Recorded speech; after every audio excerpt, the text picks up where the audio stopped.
Écoutez, moi je constate que tout le monde se préoccupe des détails. Le fond du problème, personne ne l'aborde. Il y a Genève. Genève a été précédée de l'Afrique du Sud, n'est-ce pas? De Bruxelles. Il y a eu les sondages. Mais tout ça, ça va ensemble. Il faut savoir faire le lien entre les événements. L'enjeu aujourd'hui, c'est les commandes de la RDC. Qui va prendre les commandes de la RDC? Les États-Unis? La Chine?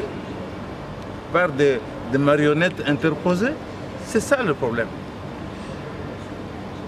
Il y a eu un sondage. Ce sondage place Félix Tshisekedi en tête, suivi, je crois, de Kamere, et puis Chadari, et puis ainsi de suite. Mojito, pardon, m'a fallu le très loin. Et tout le monde a commencé à danser, il y a eu ceci, cela, il y a eu vote, et comme il y a eu sondage, et Félix est en tête, il va gagner. Personne n'a imaginé que c'était un piège. Personne ne s'est intéressé à savoir qui a fait ce sondage. Qui a fait ce sondage? Quelle structure a fait le sondage et qui est derrière? Ce n'est pas neutre. Derrière le sondage, vous allez trouver des gens comme le Jason Stern. Qui est Jason Stern? Ce sont ces agents de la CIA qui s'occupent, qui gèrent le dossier du Congo dans ces capitales occidentales. On a voulu montrer, en fait, que Félix il est très populaire, donc lui va gagner. Après, il y a eu une réunion en Afrique du Sud. D'abord à Bruxelles. Pendant qu'ils sont à Bruxelles, vous avez vu le ministre belge des Affaires étrangères descendre ici au Congo-Brazzaville, aller à Luanda, aller en Afrique du Sud. Et c'est quand il est retourné à Bruxelles que les autres sont rentrés ici. Pourquoi ils se déchaînent comme ça pour les élections dans notre pays? Parce qu'ils nous aiment beaucoup? Non, ça fait partie des stratégies. Comment manipuler les Congolais, comment voir les Congolais? Et puis, quand ils sont partis en Afrique du Sud, j'ai entendu, je ne vais pas le citer pour ne pas le blesser, un grand leader politique congolais de l'opposition dire oui, on nous a invités par des organisations amies en Afrique du Sud. C'est la CIA qui a organisé la réunion de l'Afrique du Sud. Avez-vous jamais vu la CIA convoquer une réunion? C'est toujours au travers des ONG, des choses comme ça. On vous appelle là-bas, on vous met ensemble. Et là, vous constatez effectivement Félix est en tête. Vous convenez de lire, vous convenez que ce soit quelqu'un, donc vous allez voter, pardon, vous n'allez pas voter, vous allez décider par consensus pour que vous puissiez accepter d'aller. Après, on vous appelle à Genève. Qui a appelé à Genève? Qui a sponsorisé Genève? Celui qui a sponsorisé Genève, c'est Glenn Gore. Glenn Gore, vous connaissez la grande société minière qui était ici au Palais de la Nation, parmi les 7 géants, pour empêcher Kabila de promulguer le code minier. Kabila a promulgué le code minier. Alors, eux l'attendaient au tournant. Qui a organisé la réunion de Genève? C'est la fondation Kofi Annan. N'importe que l'Africain serait fier, c'est la fondation Kofi Annan. Mais qui dirige la fondation Kofi Annan? C'est Alan Dos, le patron de la MONUSCO. L'ancien patron de la MONUSCO. Mais quand vous avez été patron de la MONUSCO, ce n'est pas n'importe qui devient patron de la MONUSCO dans un pays aussi géostratégique que la RDC. C'est la CIA, c'est tout ça. On vous appelle là-bas. C'était un complot. J'ai publié un document que j'ai déposé au forum sur la paix qui était organisé par la CIME. C'est un complot.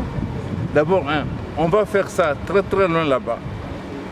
Loin de l'œil des Congolais, de regard des Congolais, à l'abri de l'œil des Congolais.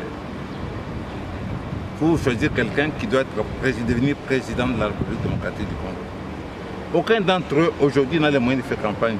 Mais si là-bas on était parvenu à trouver une personne, probablement il y aurait eu les avions, tout ce qu'il faut pour battre la campagne.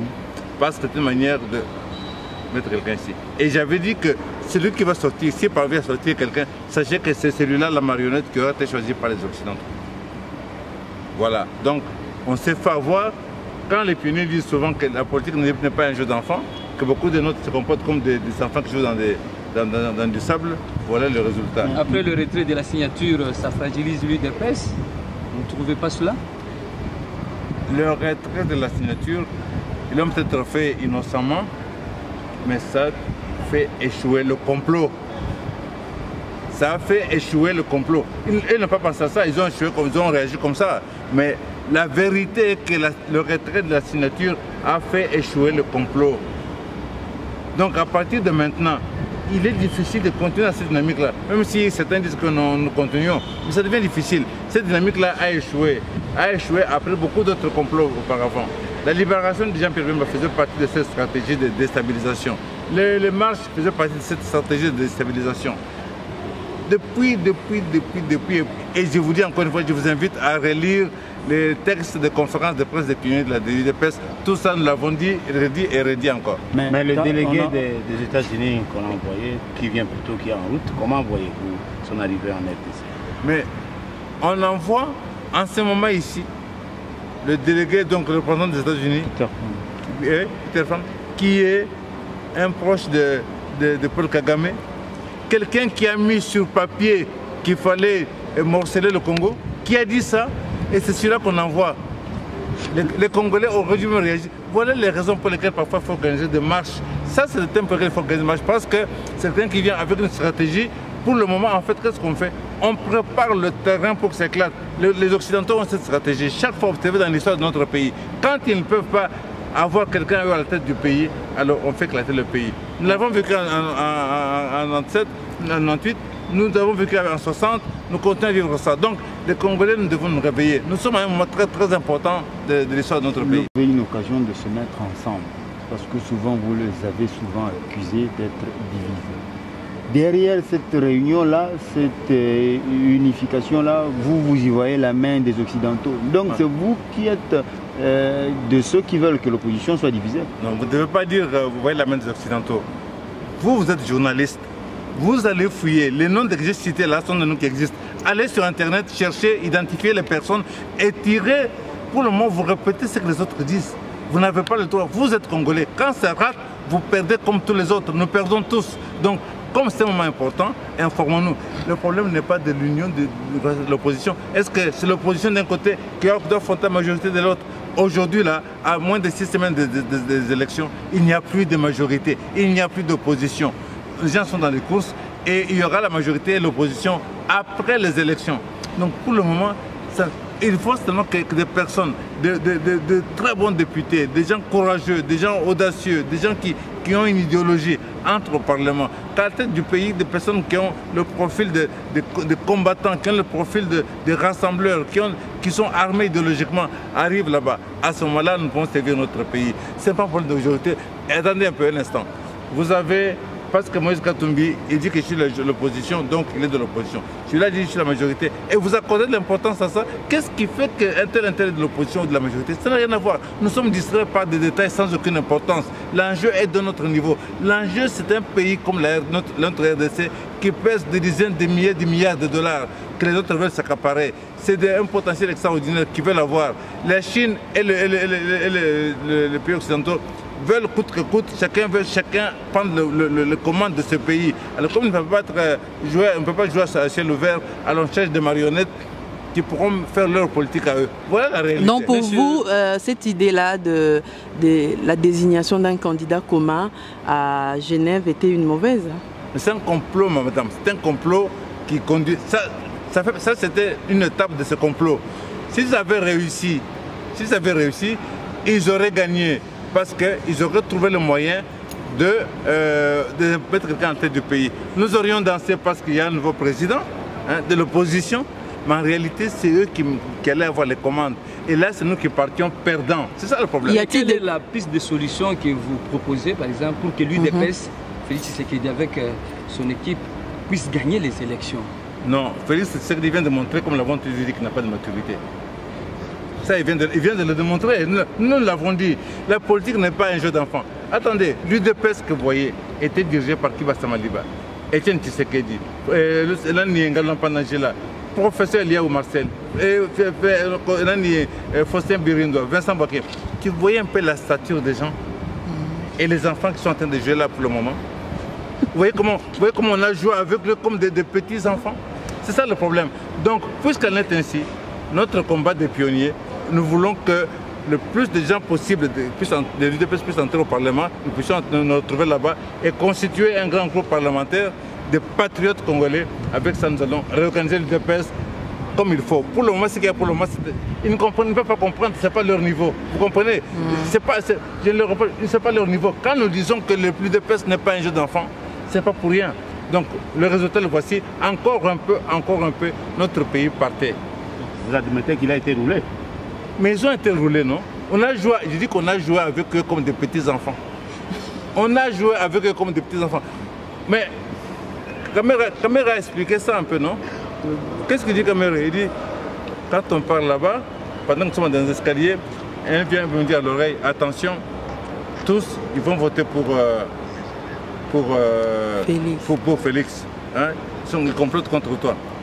Pendant ce temps, un autre vient chez Félix, il dit, tous ils vont voter pour Kamera. Ils ont comploté contre toi.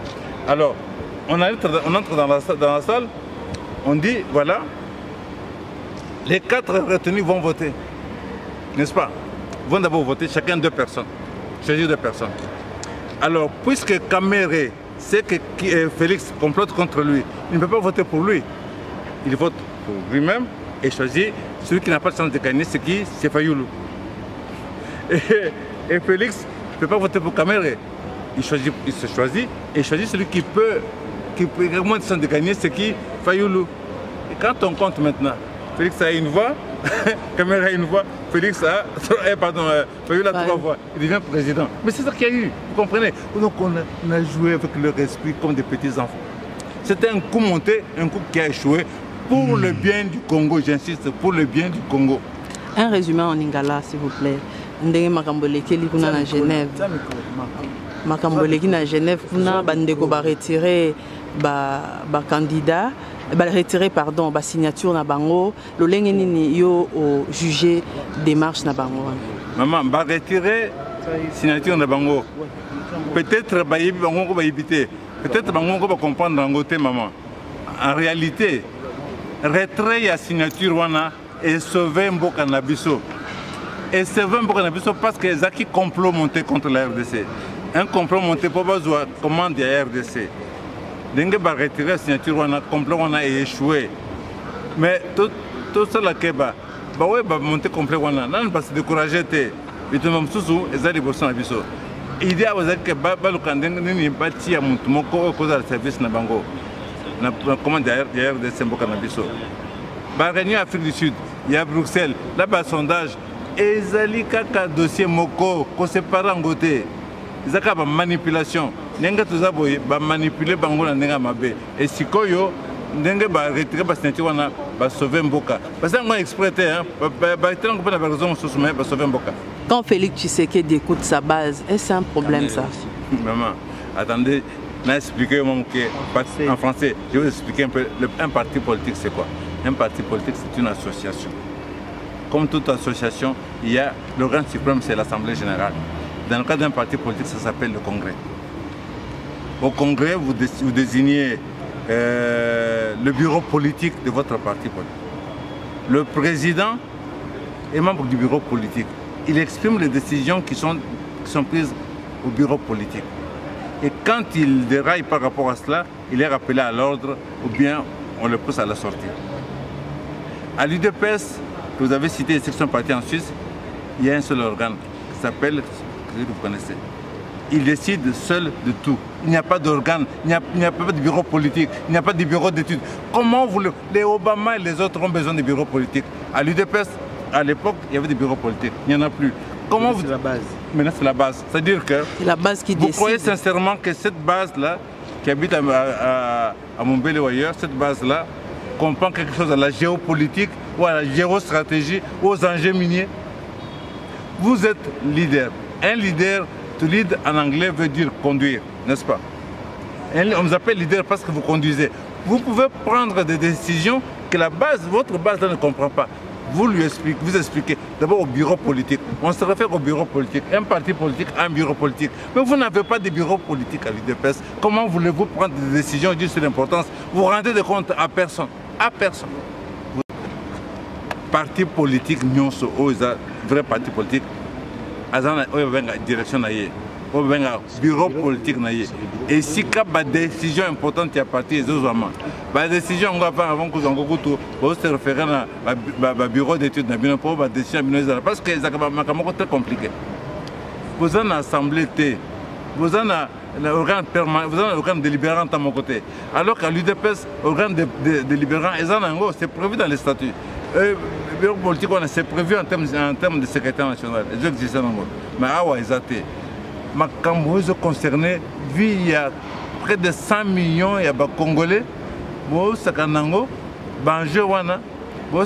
parce que vous avez un tézan comme l'équipe de musique. Musique. Quand on a décision, wana qui est signé. Vous avez une musique Congo, musique. Pour composer bien mon coboyer, jongler na spin na bino.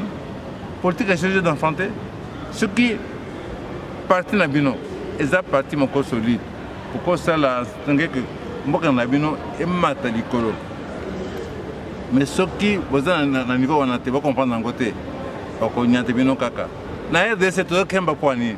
Alors que tu as la minerai nyonso, tu as un espace pour cultiver ça ba élever ça nyonso. Tu continues ko kemba poani. Yango combat a eu des pestes, tous dans la bâtiment pour permettre que beaucoup de la gérer à niveau Sengeli.